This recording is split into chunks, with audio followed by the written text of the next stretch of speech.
ஒரு செம்ம இன்ட்ரெஸ்டிங்கான எபிசோட் வரப்போகுது வாரிசில்.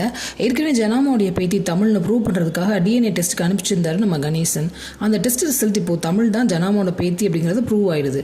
இதை பார்த்ததும் ஒரே குதூகலமாக இருக்காரு கணேசன்.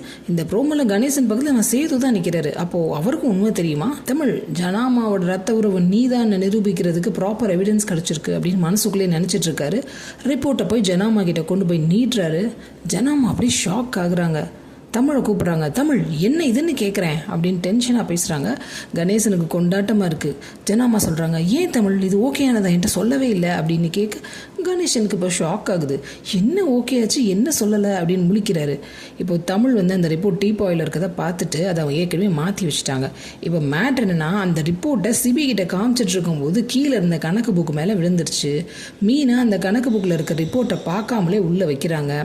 பிரகாஷ், சிபி எல்லாரும் சேர்ந்து கணக்கு புக்கை மீனாட்டேருந்து கேட்க கணக்கு பாதியிலே நிற்கிது, முடிச்சுட்டு தான் தருவேன் அப்படின்னு சொல்லிட்டு மீனா புக்கை எடுத்துகிட்டு உள்ளே போயிடுறாங்க. என்ன பண்ணுறதுன்னு இவங்க 3 பேருக்குமே தெரில. அப்புறமா அந்த கணக்கு புக்கில் இருந்து ரிப்போர்ட்டை நைஸாக உருவிடுறாங்க தமிழ். ஆனால் கரெக்டாக ரூம்குள்ளே மீனா வந்துடுறாங்க. நீ இங்கே என்ன பண்ணுற, அதுவும் கையில் என்ன வச்சுருக்க அப்படின்னு மீனா கேட்க கரெக்டாக சிபியும் பிரகாஷும் இப்போ ரூம்குள்ளே வந்துடுறாங்க. 3 பேரும் சேர்ந்து ஏதோ ட்ராமா பண்ணுறீங்க அப்படின்னு கேட்டுக்கிட்டே இந்த ரிப்போர்ட்டை பிரிக்கிறாங்க.